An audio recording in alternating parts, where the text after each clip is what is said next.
माता का हृदय तो अत्यंत विशाल होता है, अपने संतान की अनेक भूलों को भी क्षमा कर देता है। तो आज अपने पुत्र के नामकरण संस्कार के दिवस क्या आप मुझे क्षमादान नहीं देंगी माते?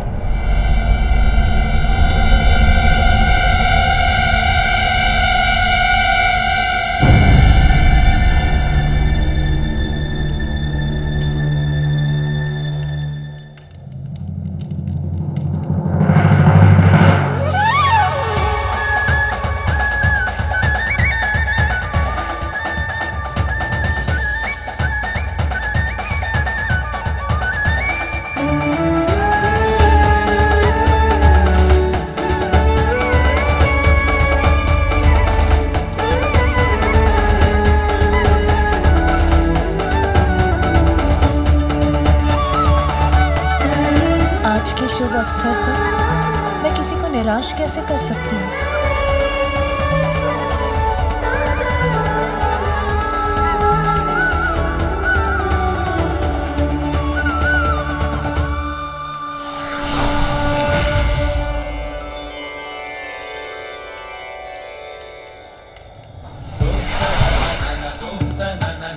लीजिए शनिदेव, आपकी यहाँ की यात्रा और याचना दोनों सफल हुई। मैंने आपको क्षमा किया।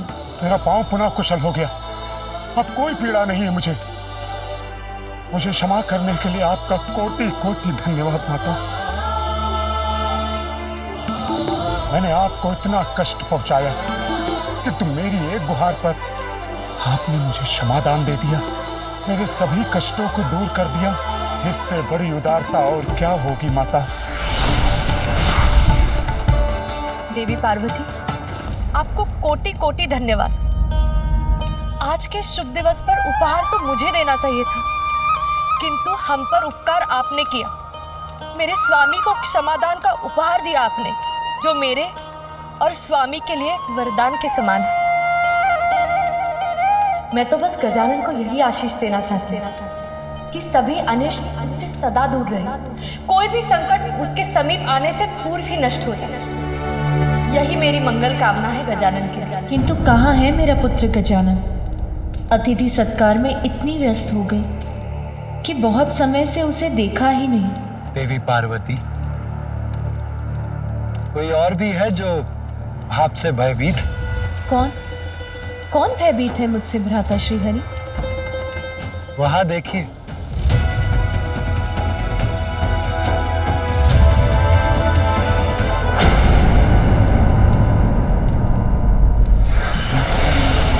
बालक, मेरी बात सुनो और स्वीकार करो। अब तन और मन दोनों से तुम मेरे नियंत्रण में हो।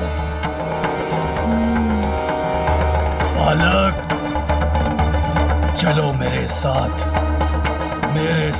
चलो बालक।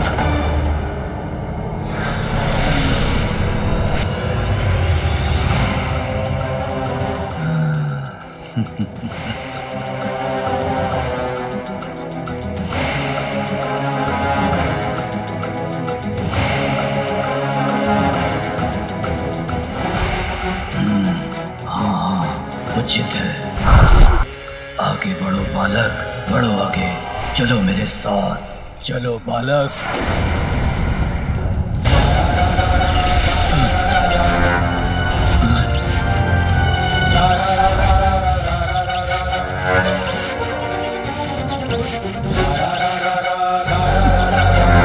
अरे, ये कौन सी शक्ति ने मुझे जड़ कर दिया है?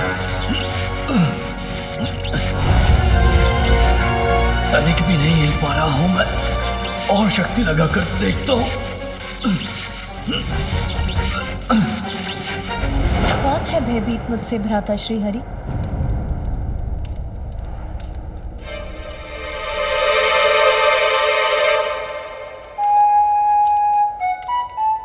भ्राता नारायण, वो तो देवर्षि नारद है ना? वहां क्यों छिपे हैं? यहाँ क्यों नहीं आते? उन्हें मुझसे क्या भय? क्यों ना इस प्रश्न का उत्तर उन्हीं से पूछ ले। देवर्षि नारद, यहाँ आइए। देवी पार्वती आपसे कुछ पूछना चाहती है।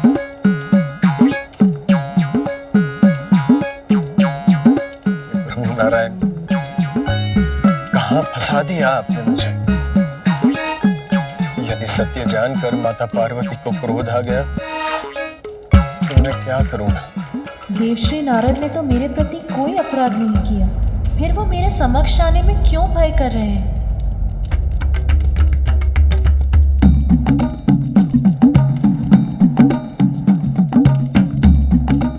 देवर्षि, आपके मन में जो भी विचार, निसंकोच होकर देवी पार्वती से कहिए।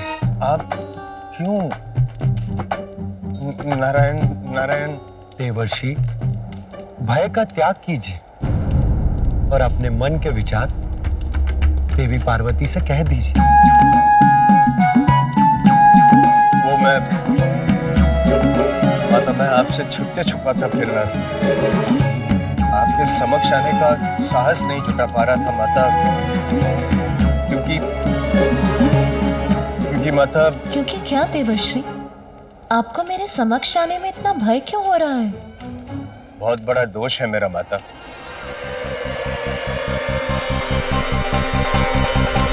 अब एक समय तक देखने का कौन दे रहा है सुझाव? क्षण भर के लिए देख लीजिए, यही है नारद का भाव।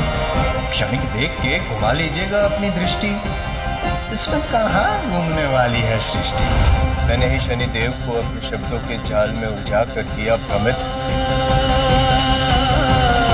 तो कैलाश आकर आपके पुत्र का मुख देखने के लिए किया प्रेरित।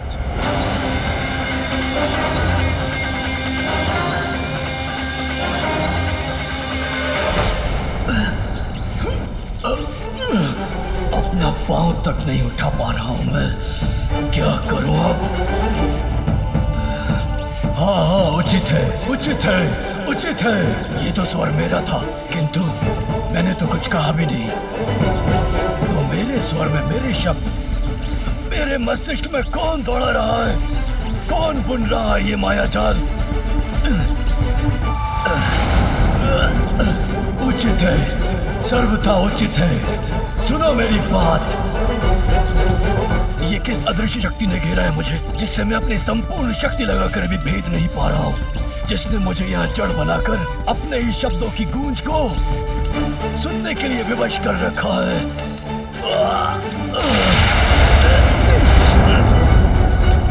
उचित है, सर्वथा उचित है। सुनो मेरी बात।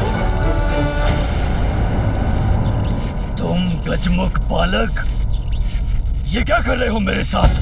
हाँ हाँ, उचित है, सर्वथा उचित है। मैं क्या कर रहा हूँ? मुझे तो लगा कि आप कहीं जा रहे हैं। ये कोलाहल, ये शोर, ये स्वर तुम्हें सुनाई नहीं दे रहा बालक? बंद करवाओ इसे। बंद करवा दो? ये सब हमारे अतिथि हैं और अतिथि तो देवता समान होते हैं, और जब देवता ही अतिथि है उनका तो और भी आदर करना चाहिए ना। तो मैं उन्हें वार्तालाप करने से और हंसने से कैसे रोक सकता हूँ? किंतु मैं इस उत्सव के स्वरों को शांत नहीं करा सकता। उचित है, सर्वथा उचित है।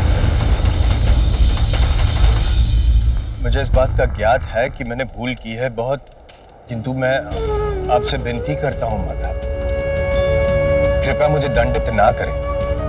हाथ जोड़ के मैं क्षमा मांगता हूँ। जिसे आप एक भूल कह रहे हैं, उसने शूल बनकर भेद दिया था मेरे हृदय को।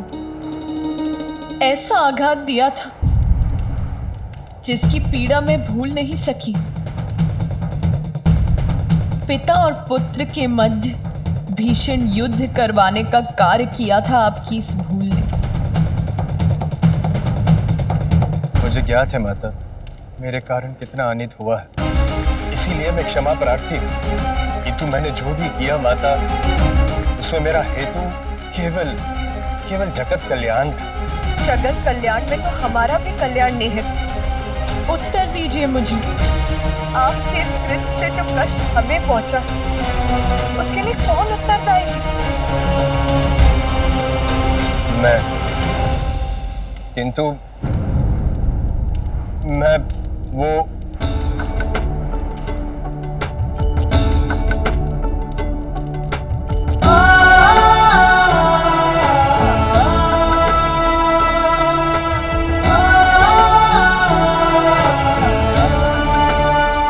किंतु अंत भला तो सब भला। आज के इस आनंद उत्सव में मैं आपको दंड नहीं दूंगी देवश्री। आप भय मुक्त हो जाएं। नारायण नारायण।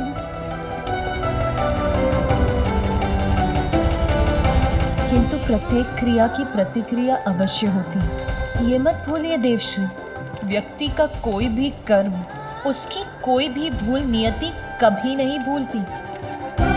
अपने कर्मों का परिणाम तो सभी को भुगतना होता है देवश्री।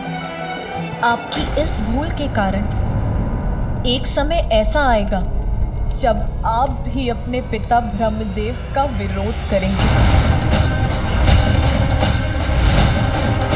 और अपने पिता के विरोध जाना आपके लिए शुभ नहीं होगा देवश्री। मैं आपको दंडित नहीं करूंगी। किंतु नियति न्याय अवश्य करती है और ये नियति का न्याय होगा। हे माता, कृपया बताएं मुझे कि क्या होगा, कैसे होगा। यदि आप मुझे इस बात का संकेत दे देती तो मैं सावधान हो जाता माता। नियति का न्याय निर्धारित होता है, इतना तो जानते हैं ना आप देवश्री। जो भी होगा भयंकर होगा, किंतु वो आपके समक्ष समय आने पर ही आए।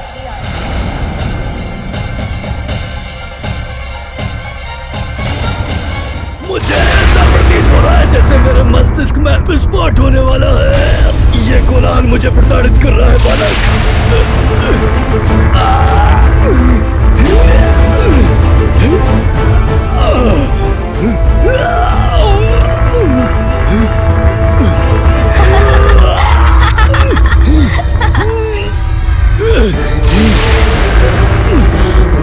अवश्य दिव्य है ये बालक और अनेक दिव्य शक्तियों का स्वामी है, किंतु इसे इसका भान भी नहीं। मैंने अपनी शक्ति से इसको सम्मोहित करने का प्रयत्न किया, किंतु विचार का जो वार मैंने इस पर किया वो तो उल्टा मुझ पर ही पड़ गया और मैं यहाँ जकड़ कर रह गया। इससे सावधान रहने की आवश्यकता है सिंधुला।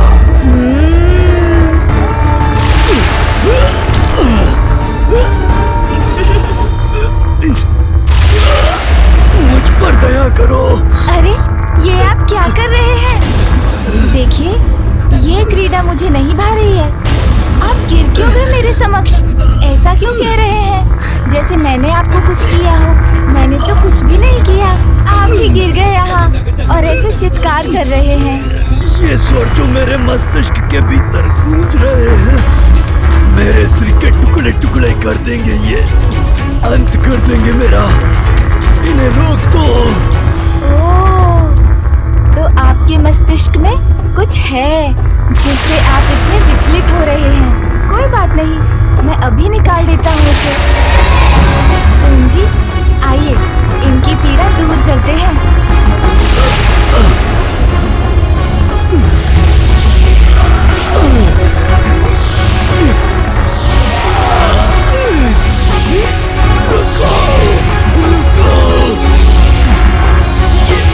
ये क्या हो रहा है मेरे साथ? मैं वाष्प बनकर वायु में विलीन क्यों हो रहा हूँ? अरे सोन जी के ऊपर ये मक्खी कहाँ से आ गई?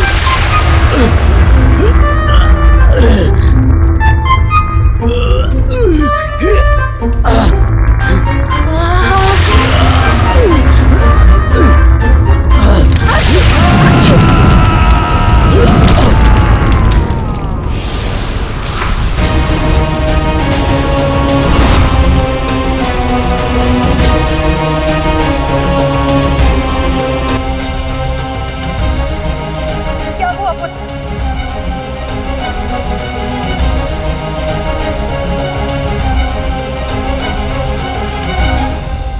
तुम कुशल तो हो ना? माँ, वो मुझे क्षमा। तुम्हें क्या? क्या हुआ था पुत्र तुम्हें?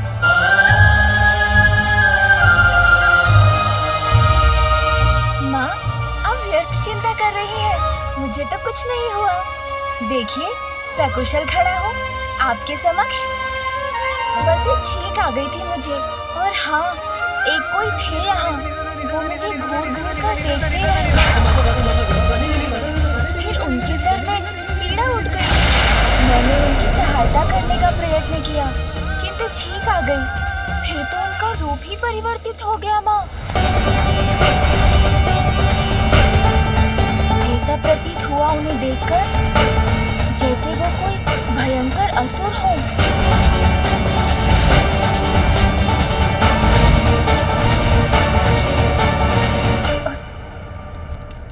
यहाँ कैलाश में? गौरी, क्या हुआ? गजानन कुशल तो है? स्वामी, एक असुर था यहाँ और हम उसे पहचान नहीं सके। गजानन पर घात लगाए बैठा था। कौन हो सकता है वो असुर स्वामी?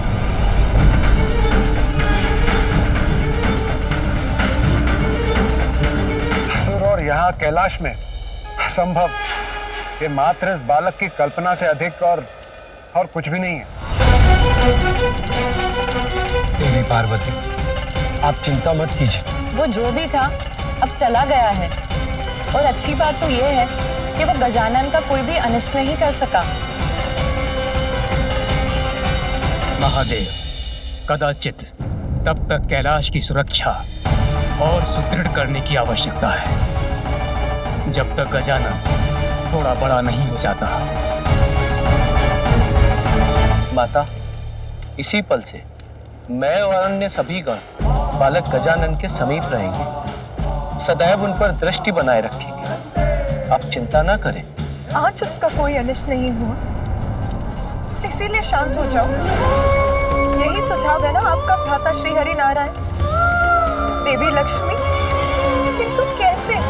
सभी संकटों से संतान की रक्षा करना तो एक माँ का कर्तव्य होता है। संकट मुख खोले खड़ा, तो मैं उससे मुख कैसे मोड़ लूं? मेरे पुत्र का कोई अहित हो, उसकी प्रतीक्षा नहीं करूंगी मैं, क्योंकि सब कुछ करने का भी क्या लाभ होगा? शांत नहीं रहूंगी मैं। ब्रह्मदेव, देवाधिदेव महादेव का निवास कैलाश है। संपूर्ण ब्रह्मांड में सर्वाधिक सुरक्षित। यहाँ सुरक्षा में कोई कमी नहीं। कमी है तो कहीं ना कहीं प्रारब्ध में, जिसके कारण चंद से ही मेरे पुत्र के जीवन पर कोई ना कोई संकट छाता रहा। सुनिए सब, जब तक मैं अपने पुत्र गजानन की सुरक्षा के प्रति निश्चिंत नहीं हो जाती, मैं अपनी चिंता नहीं त्यागती।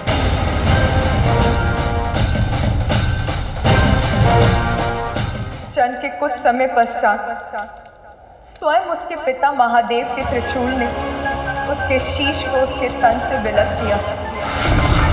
फिर उसे एक नवीन शीश एक गज का ही मिल सका। और आज यहाँ आप सभी की उपस्थिति में एक असुर ने यहाँ आकर मेरे पुत्र पर घात लगाने का साहस किया, तो फिर भविष्य में कौन सा अज्ञात संकट किस रूप में उस पे टूटेगा, ये किसे ज्ञात है? माता, जो भूतकाल में हो चुका है उसका विचार कर स्वयं को कष्ट देना उचित नहीं, और जो हो ही नहीं सकता उसकी कल्पना कर उसकी चिंता करना और भी कष्टदायक हो सकता है। माता, इस सुर सभा में किसी असुर का प्रवेश करना असंभव है, और हमारे पास यहाँ किसी असुर के होने का प्रमाण भी नहीं। इसलिए संभव है कि इस बालक ने अपनी कल्पना से कोई गलत कर लिया। देवी पार्वती, आप गजानन की मां हैं। आपका उनके लिए चिंतित होना स्वाभाविक है, किंतु आप हम पर विश्वास कीजिए। हम सभी गजानन की सुरक्षा का ध्यान रखेंगे। उनके साथ कुछ भी अनिष्ट नहीं होगा। भूतकाल में काल के प्रकोप को भूलने की बात कर रहे हैं देवराज। प्रमाण चाहिए आपको। देखिए गजानन का गज और स्मरण कीजिए ये मुख उसे किस लिए देना पड़ा। ठहर जाइए, किसी को को भी भीतर जाने की अनुमति नहीं होती।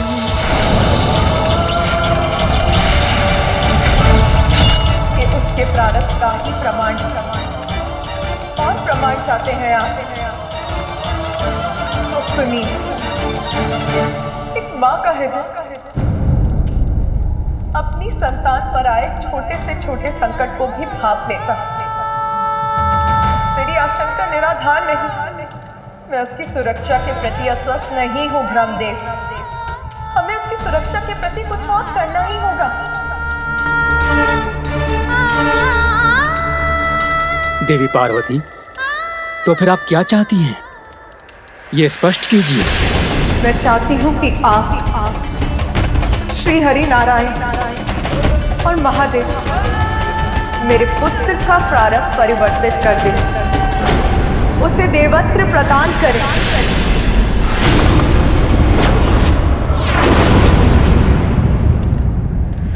क्षमा करें माता, किंतु मैं आपका ये प्रस्ताव समझने में असमर्थ हूँ।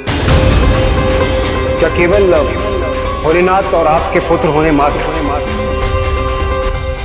गजानन को हम देवता के पद पर स्थापित कर